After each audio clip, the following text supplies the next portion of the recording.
荒无人烟的大明边疆突然出现一座钢铁堡垒，里面的人不仅使用的是现代武器，就连蒸汽火车和战舰都满街跑。只因我穿越成朱棣的第4子朱高煦，资质平平的我本想安稳度过一生，却没想觉醒了科教兴国系统。为了避免明朝日后走向灭亡之路，我果断上书朱棣，请求镇守琼州岛。用了10年时间，总算将岛上科技发展到蒸汽时代。岛上之人更是人手一把大 AK， 就连港口都停着密密麻麻的蒸汽战舰。正当我准备登陆澳洲，移民美洲大展拳脚时，朱棣却突然带着众人来到了琼州岛上视察。只见远处原本荒芜的岛屿，此时有一座气势恢宏的城池立在远方，其雄伟之壮甚至不下于一些大城。朱棣顿时心中一震，这等巨大的城池，你说是琼州，你就说是杭州，他都信。直到踏上琼州的土地，朱棣还是有些难以置信。只见地面是他从未见过的一种灰色土地，弯下腰敲一敲，坚硬的就和石头毫无两样。作为皇帝，他直接想到了其中的战略价值。如果以此无建筑，那定然是坚不可摧。朱棣感叹着，没想到刚一上岛就遇到了这种神奇的路面。实则不只是他，连随行的皇太孙朱瞻基、二子汉王朱高煦看着地面，也不由蹲下细细查看。而后众多官员也纷纷蹲下细细观察，一边看一边啧啧称奇。忽然听见一声娇笑。那几个人真没见过世面。朱棣顿时老脸一红，他可是堂堂大明皇帝，还是第一次当面被人调笑。他急忙站起身来，悠悠道：看来老四这琼州也不简单啊，难道真和朱高煦所言一般？老四来这琼州真有不臣之意，看来这次确实要好好暗查一番。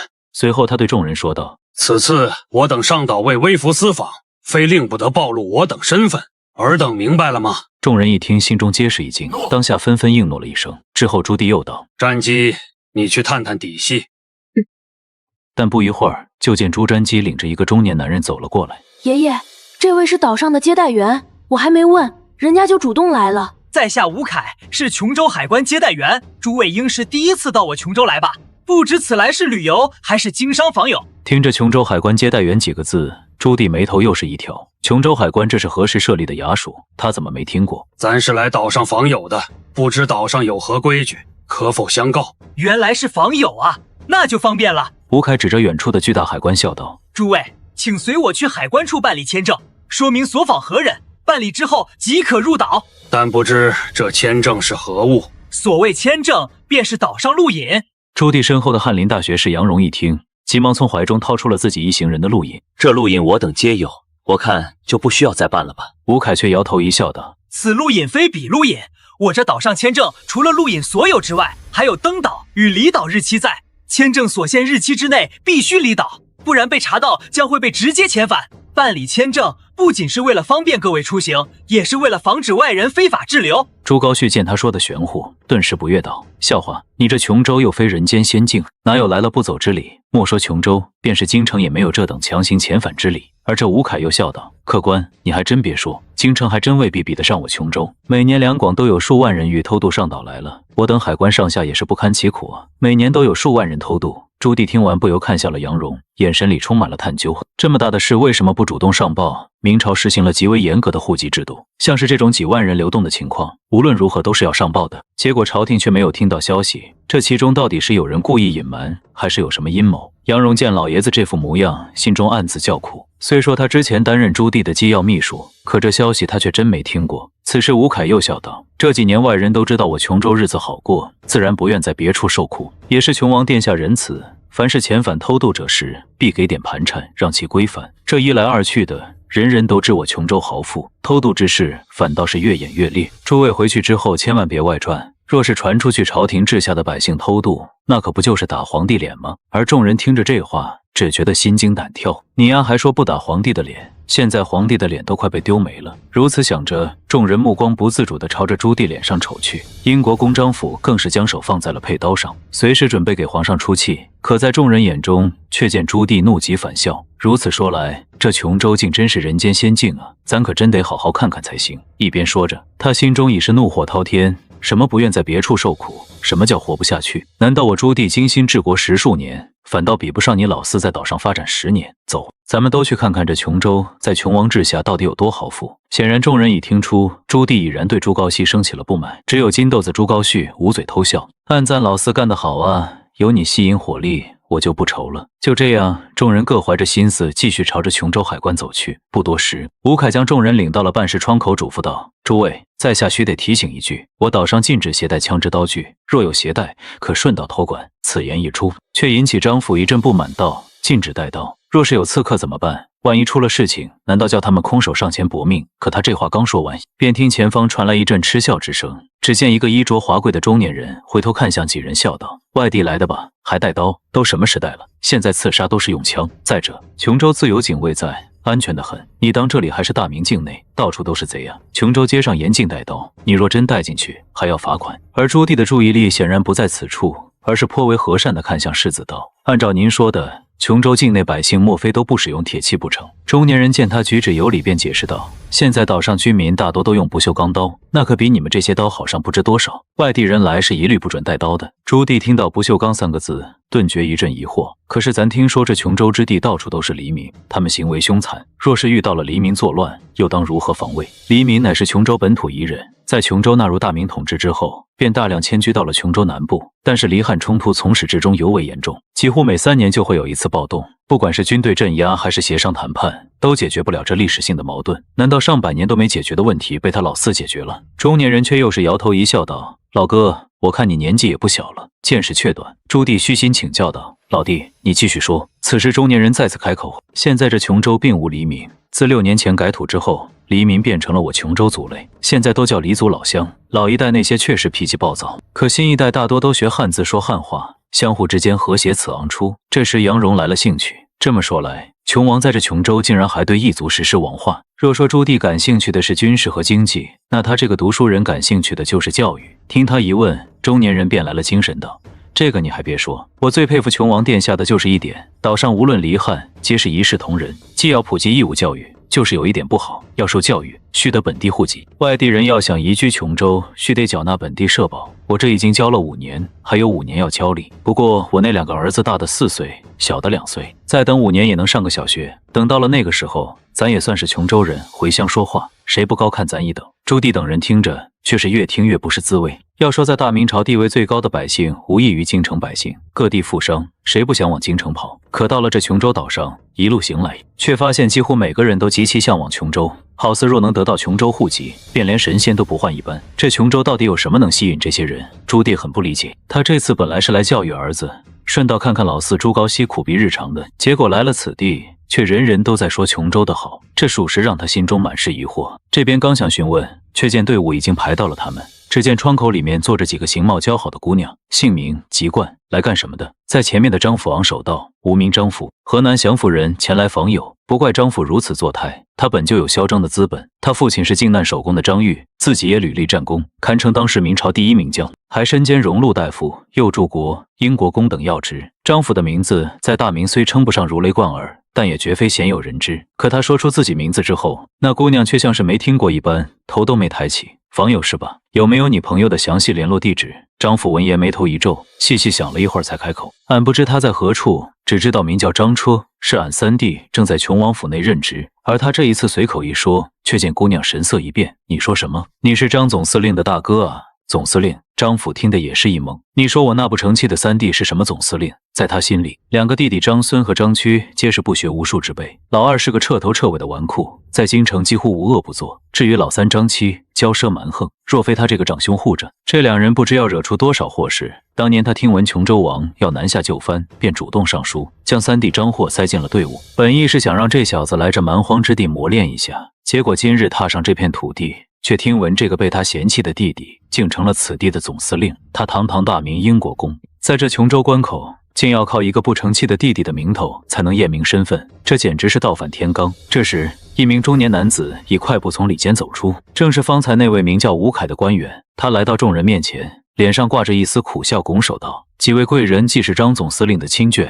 为何不早说？若是早知，便无需办理这繁琐的入境文书。”张府闻言，心中刚泛起一丝轻松，却听身旁的朱棣冷哼一声：“岂有此理！旁人入岛皆要文书平和，到了你们这里便可因关系而免。如此看来，这琼州上下官官相互之风盛行啊！”朱棣刚刚建立起的一丝好感，瞬间因这特权而烟消云散。吴凯见状，连忙躬身解释：“贵人息怒，这入境审查主要是为防止流民非法滞留。诸位既是张总司令的至亲，自然不会在此非法逗留。这并非官官相护，实乃特事特办，情理之中啊。朱棣却拂袖转身，显然不愿再与他多言，气氛一时有些尴尬。朱瞻基及时上前打圆场，老先生莫要在意，我家老爷子只是随口一说，既然可以特事特办，那便有劳您了，还请带我等入关吧。吴凯再次拱了拱手，诸位请随我来，然后直接领着众人朝关口行去。走到关卡前，前方工作人员持黑色铁板绕人检查。朱瞻基好奇发问：“敢问这是做什么？”吴凯笑道：“这是安检，用磁铁防人私带管制刀具入岛。不过诸位可免，只要没带火器，就能先进去。”朱高煦直接吐槽道：“谁会随身带那东西？明朝虽有火器，但当时的三眼冲又重，装填又慢，极少会有人随身带。”吴凯笑着没多问，直接带众人进了关内大厅。厅内人来人往，四处是透明窗口。最让众人惊奇的是，地板光滑如玉，斜阳下能映出人影。朱棣惊叹：“此处何以华贵如斯？这处只是海关，若城内你的王府也是如此，岂不比自己的皇宫还奢华？”朱高煦则暗道：“老四到底搜刮了多少民脂民膏，才会如此奢靡？”吴凯见状笑道：“此处不算什么，论华贵，琼王府才是第一。诸位去看了便知何为先进。”朱棣却在此时冷喝一声：“大明太祖陛下一生艰苦，登基后仍勤俭度日，琼王何德何能在此骄奢度日，当真不为人子。”话音刚落，周围投来数道冷厉目光，一向圆滑的吴凯脸色骤往。尊客甚言，在琼州绝技说不得琼王半点不是，琼州能有今日，全靠琼王殿下。当初琼山县偏远，人口不足10万，如今已有100万之众，是王爷出钱招流民，建厂房，带百姓起家，也是王爷不计家事，招百姓入学进修。若无琼王，我等哪有今日官身？说不定早饿死了。在琼州，谁都能说，唯独琼王说不得。贵人方才这话便罢，入岛后切不可再提，否则后果自负。朱棣愣住了，他本以为吴凯油嘴滑舌的小人，怎料自己不过训了老四一句，对方竟当场翻脸。难道老四在琼州的威望真这么高？朱高煦却唯恐天下不乱，追问道：“若在琼州辱及琼王，莫非会被官府下狱？”吴凯认真看向他，一字一句道：“被官府抓还算好的，怕诸位没被抓，就先被百姓打死。记住，在琼州，琼王就是天，汝之必起名分。”之后吴凯转身离去，众人立在那里，耳边反复回荡着吴凯的话：“在琼州，琼王就是天，汝之必起名分。”好啊，这下连装都不装了，说你朱老四不想谋反，谁信？朱棣突然转脸问向杨荣：“免人，此事你怎么看？”杨荣沉默半晌后，拱手回道：“未知全貌，不予置评。”朱棣冷笑：“好个大学士！老二、詹基，你们怎么看？”朱高煦立刻接话：“还能怎么看？调兵啊爹，老四要反了。”朱瞻基犹豫后也答：“未知全貌，不予置评。如今大明局势复杂，建文帝下落不明，朝中人才凋零，二叔与四叔皆非等闲之辈。朱瞻基早已学会藏锋，深知老爷子要的是他对亲人的态度，而非真实想法。”朱棣闻言冷笑：“你也是个浑水摸鱼之辈。”他本不担心琼王造反，大明底蕴远胜琼州，只是好奇，永乐元年琼州在籍人口不足40万，如今仅琼山县就近100万，短短11年增长数倍，不合常理。在众人皆陷入沉思的时候，杨荣开口了：“此事不难推测，陛下还记得永乐5年的安南之役吗？当年交趾布政司出力，清点人口时少了28万户，100万人口，当时以为他们出海为盗，可这些年海上并无相关海盗消息。这100万人口，再加上琼州原居民、黎民以及两广南渡百姓，便凑出了琼州如今的人口规模。”朱棣却挥手打断他，本以为你在薅大明墙角，听完才知，你收纳的安南人口，实则削弱了交趾叛军实力，收纳的流民也避免了他们扰乱地方。琼王不仅无过，反而有功。朱棣喃喃自语道：“这臭小子真有本事，上100万人说收就收，能折腾，是老子的种。他从不怕儿子混，就怕儿子没本事，16岁就翻，再穷的打下这般家业。你的能力远超偏科的朱高炽与朱高煦。”恍惚间，他竟冒出一个念头：难道老四才是最适合当皇帝的？随即立刻否定了这个想法。不怪朱棣会否定这个念头，你在他心里向来不靠谱。你不仅与三教九流为伍，不读圣人经典，还宣扬程朱理学有误，若非皇子身份，早被士大夫口诛笔伐。言官也长递折子说你不务正业。朱棣曾训斥过你，可你不仅不听，还搞出心血，主张知行合一，实事求是，甚至带头领着贵族子弟下田耕地养猪。在朱棣看来，这是有辱斯文。即便你在琼州做出成绩，也绝无继承皇位的可能。皇位须与士大夫共治，反程朱理学就是与天下士人作对，坐不稳江山。黄老爷，有消息了！吴凯的呼唤拉回朱棣思绪。朱瞻基凑近解释：海关已电报知会张府，四叔正和张将军在南边海事新战船，需几日才回。琼王府已派人来接洽，等来人到了就能入岛，只是得先等几日见张将军。朱棣颔首：正好，这几日看看琼州到底是什么模样。接洽者是赵瑞吗？赵瑞是琼王府大办，和张悦是你仅带的2个心腹，也是唯一能认出他们身份的人。朱瞻基摇头：不是，是王府小吏于谦，浙江钱塘人，3年前上岛学心学，受四叔信重。于谦想必也是不学无术之辈。朱棣不甚在意，在他眼里，主动学离经叛道心学的，定是大逆不道之人。他随即抓住重点：这电报是何物？此地离城远，怎会这么快知会梁府？朱瞻基也答不上来，只说：据说能千里传信。朱高煦插话：这有啥奇怪的？咱们边疆烽火台不也能千里传信？没等朱棣细想，吴凯又来到了他们面前。于谦大人坐下班车来，诸位随我去月台等车入城。朱棣等人愣住，马车还分班次吗？跟着吴凯出海关。众人见平台下横铺着大量铁轨，朱高煦惊呼：乖乖，这得用多少铁？生铁是大明管控物资，他穆斯兵造武器都花了大价钱，老四竟这么舍得。他想下去查看，却被吴凯急呼拦住：贵人快回，铁道不能靠近，火车要来了。了。话音刚落，远处传来巨响，铁轨开始震颤。朱高煦回头一看，只见一个黑铁怪物呼啸而来。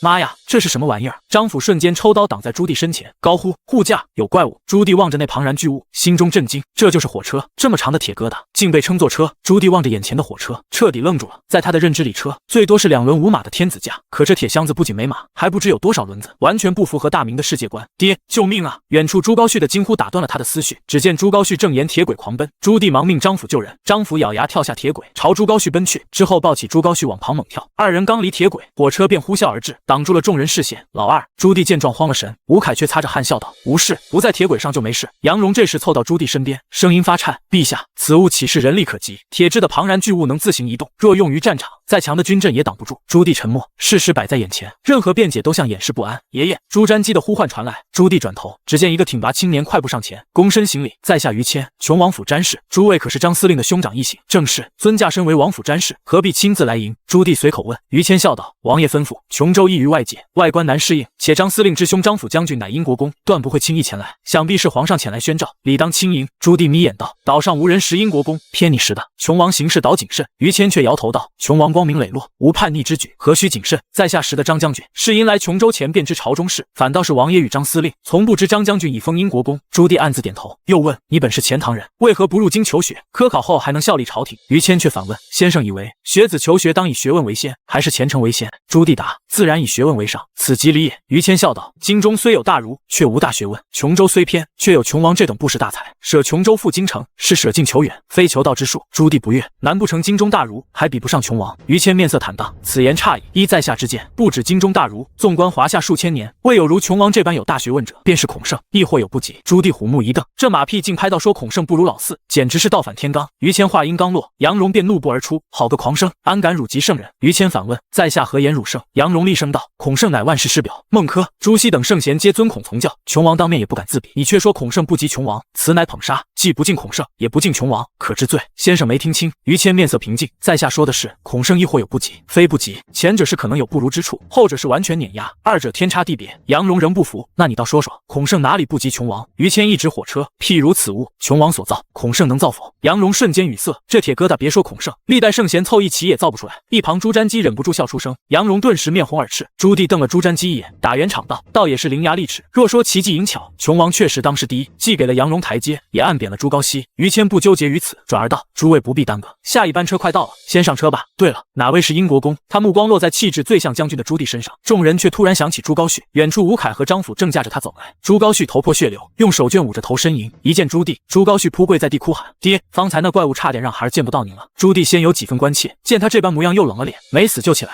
几十岁的人不丢人，随即吩咐侯显搀扶，转头对众人道：“先上车。”于谦见状皱眉：“可有凶徒？”朱瞻基憋笑道：“这是我二叔，方才看铁轨稀奇，下去查看时摔了，亏得英国公相救。”于谦看向张府，忙上前询问伤势。张府奇道：“你识得我？”于谦说明来意。张府看向朱棣，朱棣摆手：“闹够了，上车。”众人登车。朱瞻基刚坐下便问：“这车何时开？”于谦答：“等乘客上完就开，一个时辰一班。”朱棣若有所思：“这车分好几节，都用来拉人。”于谦解释道：“牲口、粮食、煤炭都能拉，近来旅游旺季才以拉人为主。”朱棣追问核心：“若装满粮食，能拉多少？”于谦略一计算，专门拉粮的话，大概5万石，一车能拉5万石。朱瞻基惊得身子一震，朱棣更是正在当场，满脸不敢置信，这简直是天方夜谭。一辆马车仅能拉2石半粮食，5万石粮食需2万辆马车，2万民夫与2万匹马，若算上长途运输的损耗，实际需10多万担粮食，4万民夫与4万匹马，而眼前这列火车竟能顶得上4万人力。朱棣压下震惊，追问道：“此车满载粮草，消耗几何？”于谦答：“看里程，一车厢煤能行200里，1里耗煤500斤。此车居然烧煤！”朱棣眼睛一眯，他早知道煤，甚至你小时候就提议挖北平西山的无烟煤，却被他以刻板印象拒绝。如今想来，当年若没拒绝，大明或许已有火车，北伐也不用再被朱高炽以没钱搪塞。难道当年真的是朕错了？他心中愧疚，神色阴晴不定。车外的喧闹拉回他的思绪，百姓拖家带口上车，或笑或闹，一派烟火气。朱棣嘴角泛起笑意，这国泰民安之景，证明他对老四的偏见太深。随即一个念头冒出来，老四能建火车，他朱棣也能。大明地大物博，火车能减治理成本，平叛乱，省损损耗于国于民都是大利。他调整心态，对于谦道：于詹事，敢问要见此车，需造价几何？于谦答：火车头上百万两，一节车厢10万两，20节车厢配2个车头，需400万两以上。关键在铁轨，当年琼州首段30余里铁轨，一里耗银11万两，如今虽降至6万两一里，600余里铁路总造价也达4000万两，还不算研究与工房成本。朱棣与朱瞻基对视，眼中只剩苦涩。大明全年贸易白银收入仅300多万两，不够造一个火车头，即便变卖全年粮货，总收入顶破天3000万两，不吃不喝也建不起琼州这般规模的铁路。以大明当前的经济状况，独立造铁路根本没门。就在爷孙俩苦笑间，火车鸣笛响起，沉重的车厢缓缓开动，乘客们开始欣赏窗外海景。朱棣却靠在窗边满心惆怅，这一条铁路加火车头，竟要大明2年税赋。火车速度不下快马，运力却远超万倍，能省的人力物力不可计数，但造价让他望而却步。大明国库难支撑如此投入，且工程需数年见效益，朝堂阻力必大。可你竟用一穷二白的琼州做到了，这让他既震惊又费解。那个印象中的少年，怎会有如此决心，放弃荣华来南疆白手起家？他猛然发觉自己从未真正了解过这个儿子，甚至像防贼一样防着珠子，才让家事愈发复杂。内心煎熬间，他声音沙哑地问：老四，琼王这些年日子应该不太好过吧？于谦感慨道：百姓传言，琼王曾数次涉险，开辟田亩被虫蛇所伤，平黎民叛乱倾覆险境，斗海盗石身中树疮。可他次次冲锋在前，还说昔日宋王于皇室之衰，明起于天子自强，今天子守国门，吾辈岂可甘之于后？朱棣听得失神，嘴唇微动，却说不出话。天子守国门5字，恰恰道破他迁都北平，数次北伐的初心。他只想打残草原部族，护北境百姓安稳。可满朝文武骂他穷兵黩武，太子嫌他折腾，唯有这个远在南疆的儿子懂他，苦了他了。朱棣叹口气，心绪复杂的闭口不言。一旁朱瞻基察觉老爷子情绪不对，正想转移话题，突然指向窗外，不好，那处起火了。众人望去，只见田野间一栋建筑冒出浓烟。朱高煦看热闹般惊呼。朱棣皱眉对于谦道：当速速救火，莫烧了庄稼。于谦却淡然一笑：诸位放心，那不是起火，是琼州钢铁厂在炼钢。众人皆是一愣，好奇这炼钢竟有如此大阵仗。火车过境，众人望见钢铁厂的巨型烟囱吞吐烟雾，规模远超大明13座冶铁所。朱棣忍不住问：四这钢厂一年可产多少钢铁？于谦直言：琼州现有5座钢铁厂，去年产钢90万吨，约18亿斤，今年预计能到100万吨。这话让众人震惊，朱高煦更是一颤。大明全年生铁总产量还不及琼州的10几分之一，他为祖司军买10几万斤生铁就花了上万两，而老四一年能产18亿斤，这底蕴让他暗自得意。有老四挡着，老爷子该没空管他了。朱棣和朱瞻基则手脚发麻，这产量已超出他们的认知。琼州一年产这么多铁做甚？朱棣压下震惊追问。于谦解释，钢铁是琼州工业之基，铁轨、火车、机械、生活用具，甚至建筑都要用，就像海关和码头，修建时就用了上万吨钢铁，如今100万吨产量仍供不应求。朱棣愣住，他从未想过铁能用于建房，可亲眼见了琼州的建筑，又觉得家铁确实更坚固。只是若日后子孙相争，这样的城防该如何攻取？他心中又添愁思。朱瞻基察觉四叔的恐怖，主动问：琼州从何处来这么多铁矿？于谦答：琼州本就有矿，琼王探查发现了富铁矿，还是露天矿，玻璃土层就能开采，储量约4亿吨，按当前速度能采几10年。朱瞻基心头一沉，原来四叔早有深谋远虑，但矿产终会耗尽。于谦话锋一转：琼王已在谋划南下澳洲，据传那地方在南洋以南，幅员万里，矿产极多，日后琼州百姓多数要移民过去，琼王要移民澳洲。朱棣和朱瞻基同时惊异，难道老四压根没想过回大明造反，反而要向外探索？之前的担忧或许全是多余。朱棣此刻既怕你造反，又怕你不造反。对朱棣而言，自己辛苦打下的大明江山，若被小儿子视作不如澳洲，不仅否定了家产，更否定了他的奋斗，心中既庆幸又失望。对朱瞻基来说，刚将四叔视作皇位竞争对手，对方却要移民，既觉自家真位狭隘，又怀疑是烟雾弹。毕竟华夏讲究兵不厌诈，琼州的钢铁产量让他不得不防。于是朱瞻基追问道：敢问于詹事，澳洲位于何地？于谦回答道：传闻在伯尼国东南。琼王已探明，距琼州5000余里，距伯尼国地问岛600余里。朱棣皱眉，大明对南洋的认知多来自郑和下西洋，郑和从未到过南半球，伯尼国以南竟有大陆。一直沉默的杨荣突然起身：老爷忘了，4年前郑和回朝，曾献过一只高约1人、富有带的黄兔。伯尼国使者说此兔来自南部大岛，岛广却多荒漠，帆船难进。郑和未曾探寻，想来琼王说的澳洲便是此岛。于谦点头确认。朱棣仍疑惑，既是荒漠，如何移居？于谦解释，此岛仅北部是荒漠，南部雨水足，土地肥，能养1000万人，且荒漠下多矿，岛上金矿产量冠绝当世。移民澳洲只是权宜，琼王规划中，待澳洲基地建成，还要开启黄金州移民，那是东极之地的大陆，地势平坦，土地肥沃，能养生民亿万，矿产比澳洲还丰富。众人闻言失语。朱高煦喃喃道：黄金州真的存在？莫非遍地黄金？他突然觉得皇位不香了，去黄金州躺着享受，比当皇帝操劳舒服多了。朱瞻基冷声道：哪有这般办好事，心中却认定四叔是在编造传说拉拢民心。可朱棣却轻抚长须，老夫倒觉得黄金州或许真有，东边该有一片大陆。爷爷这朱瞻基急了，这明显是哄孩子的说法，老爷子怎么还信了？瞻基，你先别说话。朱棣抬手制止急切的朱瞻基，他太了解这个孙子，知道其怀疑你所言是烟雾弹，但他觉得朱瞻基操之过急。他信黄金州存在，并不是因为于谦，而是15岁的你就曾提及东边有大陆，彼时无欺瞒动机，遭他拒绝后才求封琼州自行探索。如今琼州已从荒地崛起，你的话自然可信。更重要的是，承认你的正确，便等于承认自己当年有错。但是皇帝绝对不可能有错。于谦离开后，朱棣质问朱瞻基：“你不相信你四叔？”朱瞻基心慌低头，朱棣却竖起手指训道：“你可不信外人，绝不能不信亲人。千古多少事，坏在小人谗言。建文帝为何失位？就因他信外人。削藩杀人，不信至亲。皇家虽争皇位，却不能血脉相诛，互相猜忌。外敌入侵，王朝崩坏，靠的还是亲族臂膀。你不信他们，来日指望何人相助？”朱瞻基垂头认错，朱棣却仍冷声呵斥：“你只是一知半解，别学了点权衡之术，就把天下人当鱼肉。你和你二叔都远不如你爹厚道，回去多学学厚德载物。记住，人而无信，不知其可。你四叔在琼州创下家业，靠的是百万百姓信任，岂会为骗你一家失信天下？再敢说混账话，就去抄《论语》3000遍。”朱瞻基涨红了脸，羞愧不已，终于意识到自己的狭隘。他在问：“爷爷，世间真有遍地黄金之地？”朱棣侧目一笑：“有没有？探探不就知道了。”他心中早已燃起野心，大明沃土已尽，若东边真有新大陆，便是开疆扩土的千古功业，功盖汉唐。即便年迈，他也要用余生再做一番惊天动地的大事。届时见了朱元璋，也能自豪称自己是千古一帝。于谦端茶回车厢，见朱棣众人垂头丧气：“诸位怎么了？这是？”“无事。”朱棣岔开话头，目光落在茶杯上：“此茶莫非琼州所产？”于谦笑着介绍：“正是琼州五指山茶，琥珀汤奶蜜香，是琼王挚爱。我琼州还有一宝，啤酒，麦芽所制加啤酒花，冰镇后饮下暑气全消，透彻心扉。还有这等奇物。”朱棣顿时嘴馋，入了城定要尝尝，但是先得去医院处理下朱高煦的伤口。于谦示意后排渗血的伤口，朱棣这才记起次子，忙出声询问。朱高煦反倒感动：“爹，咱先去喝酒。”朱棣轻叹，暗忖日后要派他去黄金州开疆扩土。心绪落定，朱棣转向于谦：“入琼州大开眼界，只是电报、码头建材这些，还请于詹事解惑。”这电报说起来骇人。于谦直言：“地球是大球有磁极，磁能生电，热能转电，电报机就是靠电流传信。如今琼州60余台电报机全覆盖，海关早通过他知会我诸位前来，眼下能传100-200里，千里传信再等几年便可。”这话听得众人面面相觑，朱棣更是心惊。琼州技术竟远超大明，他暗下决心，回去便派官员南下学技，集大明之力追赶。难道他这个永乐大帝还比不上自家老四？诸位，此乃琼山火车站，到了这儿便是入了琼山城。火车刚停稳，于谦便起身引路，可朱棣父子几人却有些失神，还沉浸在方才车上的见闻里。电报、水泥厂、螺丝厂、蒸汽机，于谦一路讲解的新鲜事物，早已颠覆了他们对造物的认知。尤其是火车，绝非烧水煮气那般简单，单是密封用的橡胶，便要从黄金州引种，在琼州培育6年才得。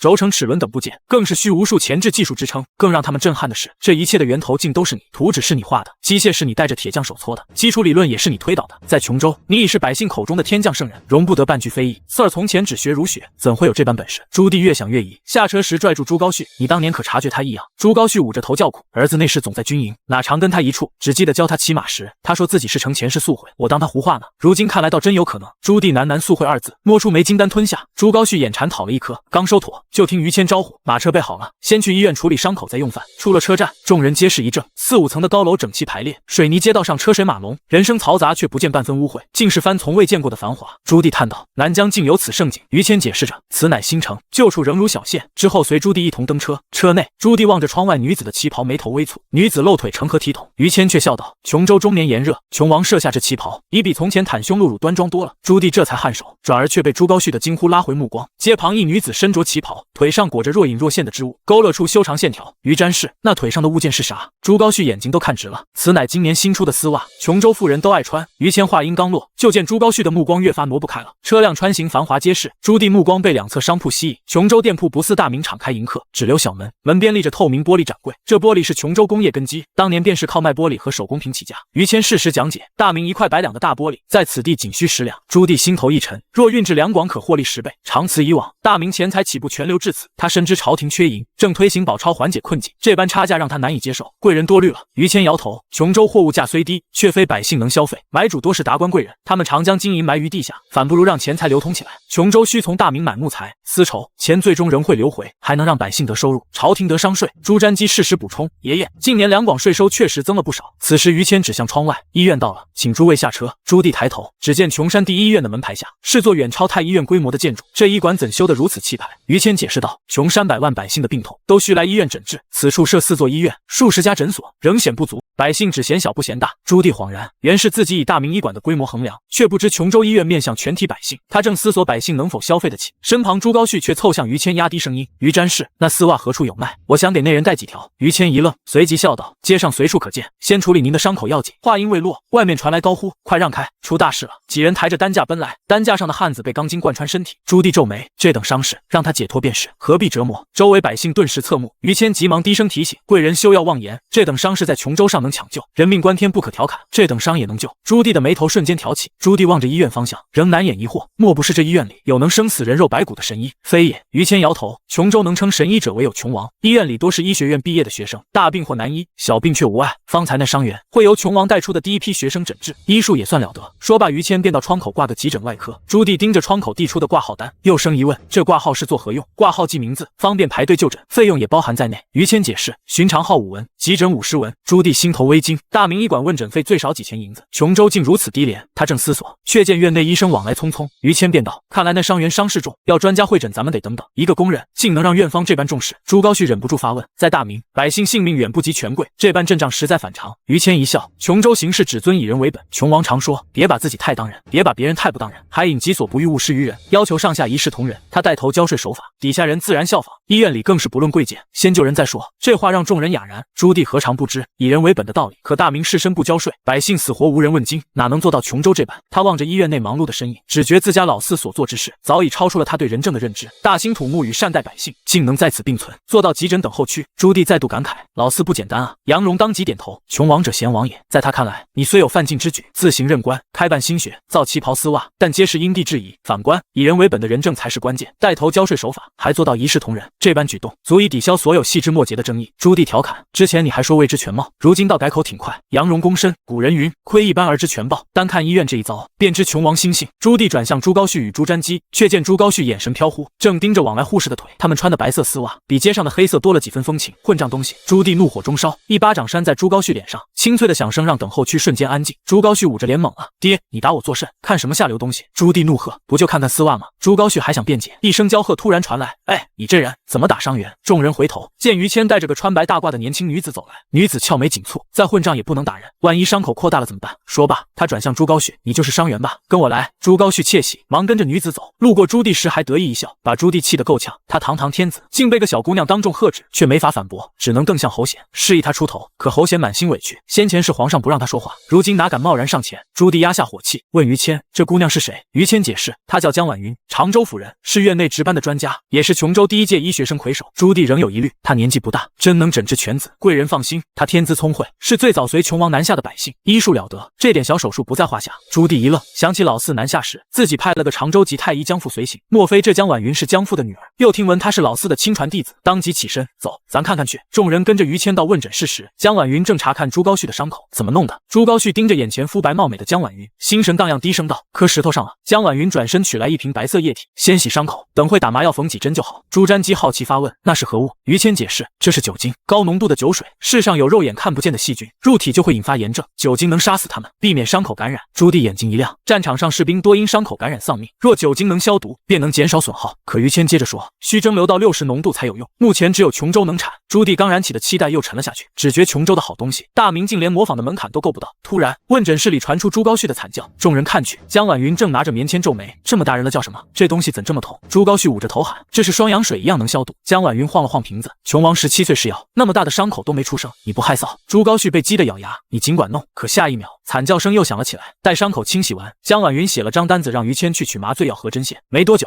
于谦带回药品，江婉云熟练配药，又用玻璃注射器给朱高煦注射。见此，朱棣追问：这是在做什么？这是麻醉，能让人失去部分知觉，手术时就不会疼了。于谦话音刚落，一直沉默的张辅突然惊呼：当真？麻醉后真的不疼？朱棣也瞬间绷紧了神经。消毒只是改善治伤，可麻醉若真能止痛，便是能改变战场救治。外科手术的军国利器，麻药也不是完全无痛，多少会有点感觉。于谦对张辅解释，又补充道：麻药分全麻和局麻，局麻只让伤口处失角，全麻会让人像醉酒般没意识不能动，所以没法用在战场上。张辅顿时失望，朱棣眼中的光也淡了几分。二人本想借麻药让士兵不惧伤痛，可副作用断了这个念头。倒是朱棣很快转念，能减少术后痛苦也是大用。处置伤员本就是战争的一环，这倒像华佗的麻沸散。杨荣抚恤开口，史书说他能剖腹喜肠，以往只当义士，如今看琼州医术，该是成了正脉。于谦应声，先生说的对，华佗正是琼州医术之祖，这些手术都是琼王复现的。朱棣这才释然，若医术源自神医传承，倒比前世素会可信多了。此时江婉云已给朱高煦盖了薄布，开始缝合伤口。朱棣问道：“老二疼不疼？”朱高煦瓮声答道：“爹，不疼，只觉头上麻麻的，远没有双氧水那般刺痛。”朱棣放下心，带着众人去走廊等候，却见深处房间的护士不断端出嫣红的水盆，正是那被钢筋贯穿的工人还在施救，这般伤势仍在救。琼州医道确实不凡。朱棣感慨，在大明，这般伤早已被放弃。他转而问于谦：“四江姑娘这样的大夫，琼州有多少？要学几年？”于谦答：“医学生需学4年，实习1年，已毕业的有1200余人，医学院还有5400人在读，每年能毕业1000余人。”朱棣心头一震，大明太医院学徒出师至少要10年，琼州5年就能培养出能独立手术的医生。若按此规模，1200人能保障12万大军的医疗，战损率或能减至1/3。他想起北伐时战死的士卒喃喃道：“回去后也得设医学院。”可转念一想，自己已年迈，即便开始追赶，又能带着大明走多远？愁绪不知不觉漫上心头。诊房内，朱高煦被蒙着脸，只觉额上小手轻柔，心中畅快不已，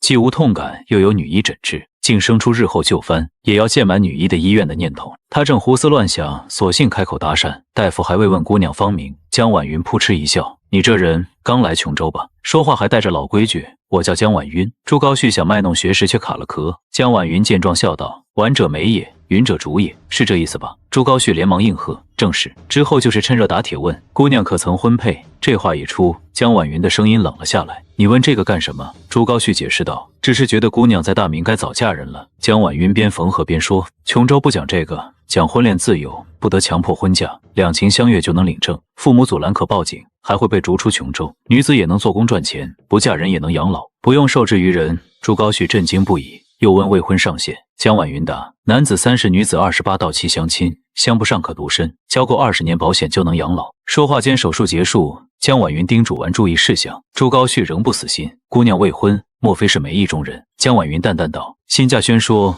我见青山多妩媚，琼州多的是落花有意，流水无情，问这些无用。”朱高煦心凉半截，出来后失魂落魄。朱棣催促他走，他却拉着于谦到拐角，急切问：“于詹氏，江姑娘亦属何人？”于谦苦笑：“实不相瞒，我也不知。但琼州有句谚语，琼州少女多怀春，十有8、9思琼王。”朱高煦愣在原地，反复念叨这句话，万万没想到江婉云心念的竟会是自家老四。众人出了医院，夕阳西下，于谦笑着安排：“先带诸位去美食街用饭，饭后送大家去招待所歇息。”马车上，朱高煦忽然开口：“爹，琼王妃是湖广之女吧？我听说琼州少女多思琼王，不知老四这些年可有纳妾？明朝宗室25岁无子才可纳妾，你刚24纳妾便是犯禁。”于谦一听便知其心思，笑着回应：“琼王最是专情，成婚至今只与王妃育有1子1女，聚少离多，从未纳妾，夫妇情深得很。”朱棣闻言满意点头，怀念起5岁的小孙儿朱瞻也，语气间满是牵挂。一旁的朱瞻基听得不是滋味，正想岔开话题，却闻到一股奇特的香味：“爷爷，好香啊！”朱瞻基抽了抽鼻子，朱棣和朱高煦也回过神，纷纷询问香味来源。这是火锅的香气。于谦解释，香味来自辣椒，是外州引进的作物，辛辣味足，能驱琼州湿气。琼王爱吃，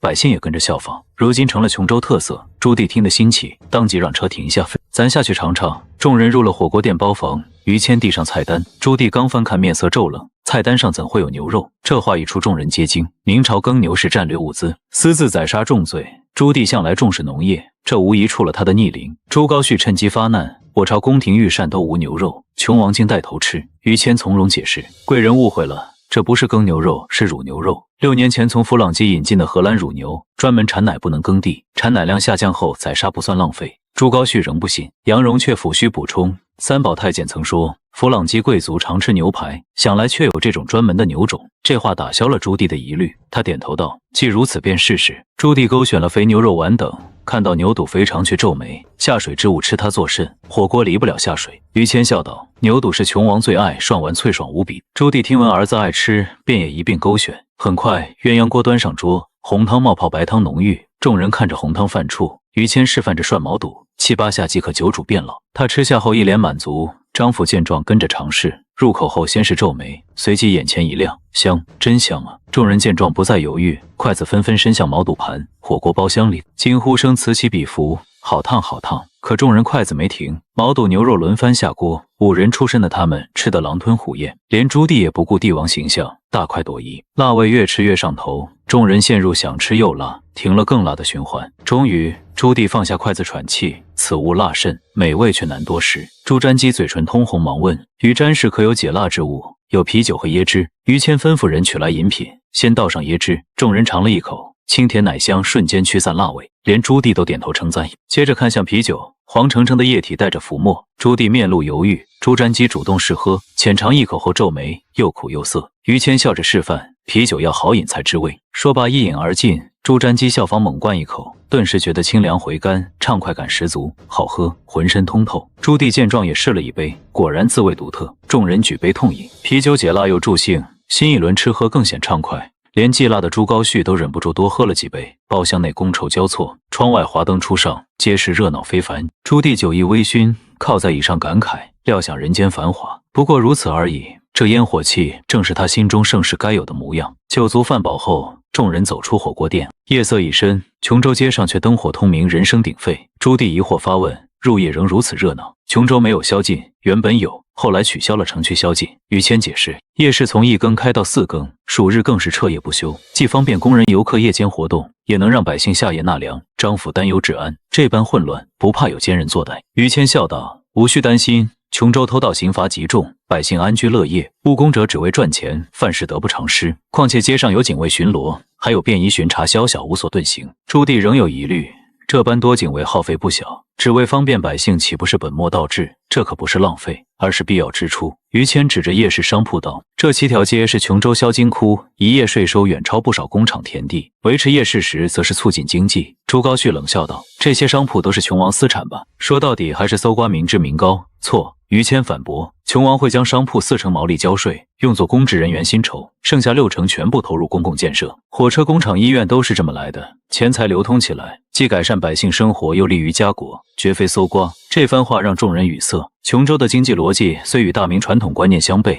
却自成体系，无从反驳。不多时，众人抵达5层楼高的招待所，于谦告辞，诸位在此安歇，明日有安排，随时通报，我再来相陪。说罢行礼离去。朱棣站在招待所窗前，望着琼州的万家灯火，内心翻江倒海。这一天，他从最初对你的轻蔑，彻底变成了对琼州模式的震撼与深思。从海关、火车站、医院到钢铁厂、夜市，琼州的每一处都颠覆了他对大明的认知。更让他窒息的是，你推行的治理经济发展政策，走的是一条前人从未涉足的路。对比之下，他倾力打造的大明，虽吸取了历代王朝的教训，革新政务、强兵拓土、修典扬威，却依旧停留在人马拉车的时代，与唐宋并无本质区别。他绝望地意识到，大明的聪明人都埋首八股文，无人研究蒸汽动力、钢铁产量、医疗改革这些真正能强国的事物。若他国率先走上琼州的道路，大明危在旦夕。万幸的是，这场变革来自他的儿子，来自大明的土地，